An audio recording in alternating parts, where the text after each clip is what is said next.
Welcome to RP Today's English. Uses of present perfect tense. Present perfect tense is used to express an action completed just moments ago or in the recent past. Present perfect tense ஆனது சற்று நேரத்திற்கு முன்பு, அதாவது சிறிது நேரத்திற்கு முன்பு அல்லது அண்மையில் நிறைவடைந்த ஒரு செயலை குறிப்பிடுவதற்கு பயன்படுகிறது. I have just met your brother. நான் இப்போதுதான் உன்னுடைய சகோதரனை சந்தித்தேன்.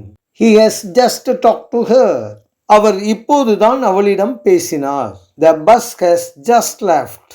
பேருந்து இப்போதுதான் புறப்பட்டுச் சென்றது. We have just finished our homework.